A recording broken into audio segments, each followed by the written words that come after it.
District wa Kisoro mu district ezirina ebitundu ebirimu emmere esobola okubeezaawo abantu mu Kisoro ne Kampala kyokka mu bitundu okulina amayumba Kasanje ne Masulite ebeera amakubo ekyalimbi ogala ku kkubo lyaffe ne lyekasenge ejjeroode eridde Matugga mazima gali nti ekkubo lyaffe bbi nnyo okuva Babegeeri baalikolanga nga bateeka bayiwamu ne maalamu ne banyiiga bulungi naye kati babiva batereza kuggala binnya ebibeeramu batulimba bagenda likola huwa neriva wano okuva ku disitulikiti okudda ebuloba Mityana Road gonna gajjudde ebinnya abavuzi bagamba nti singa abakulira amakubo agasobola okutambuza ebirime byabwe kijja kusobola okuyamba abantu okussa bizinesi z'amaanyi mu bitundu ebyo makubo musolo kati neeri yennyini gye tumujja abalimi bennyini nabo bamuseera nnyo olw'okuba ebintu byonna biri waggulu kubanga obumondo bwo obulaba ensawo kati egula emitwalo 30 ensawo y'obutungulu egula emitwalo 40 kati ndeetawo obusolo kuno nsonga siyina ssente so wembanga nfunye ssente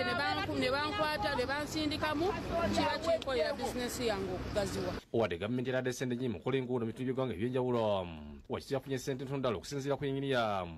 wa disitulikiti Samuel Mwesigwa almost ku budget yaffe eyali about nga 2.8 billion miliyoni nga 4 tetugenda kuzifuna mu kooti eno kitegeeza nti kino kina effect waliwo enguudo ezimu ezitagenda kubanga tuzikolako Ingia Mwesigwa agamba nti wakisirina amakubo mangi ge basobola okulongoosa okuyamba ku balimi n'abalunzi okutambuza ebyanguzi byabwe abantu ng'abalina mayumba amasuuliita Kasanje Bubebbere Mende enguudo ez'ebyalo gavumenti mu ssente zeyatuwadde nga 1 billion tutunuulidde amakubo agaga mu byalo ategeeza nti olw'essente nno ze bawadde disitulikiti ya Wakiso mu Mbalirira nga bagenda kukola enguudo ntono ddala nti ng'oggyeko olwanga olwa disitulikiti naye mulimu enguudo eza sub counties ate nga sub counties zikyafuna ssente ki ntono Mwesigwa ategeeza nti bakyali mu kwefu okulaba gavumenti eddamu okupa ssente mu nkola eya community agriculture access roads improvement program kuba zaabayambangako okulaba nga kulima enguudo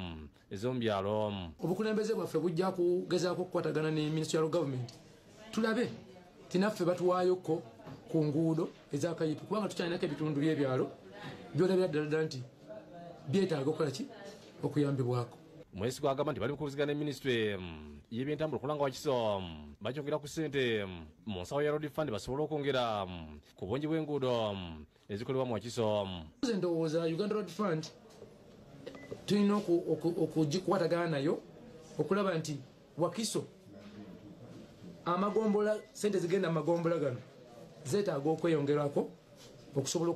okutaasa ku mbeera eyo gyetukola gye tulina kubanga zino ssente zibatuwadde zote zigenda kukola ku nguudo za sub county tuwayizaamu n'abantu abalala ne babaako okulungamya kwe bakola ku nguudo okusinziira ku bajeti nga bagenda okubeera bagenda fulumya bajeti batulega nnyo omusolo sukaali ne balinnyisa bbeeyi ng'ate fe abalima muno ebikajjo n'amafuta baatulinyisa amafuta bagasse mu mbali y'omwaka gw'ebyensimbi ogujja gavumenti yawadde buli disitulikiti akawumbi k'essente zikole ku nguudo ez'omasuso g'ebyalo William Mutyaba yakusakidde Gulen ku Bukedde TV.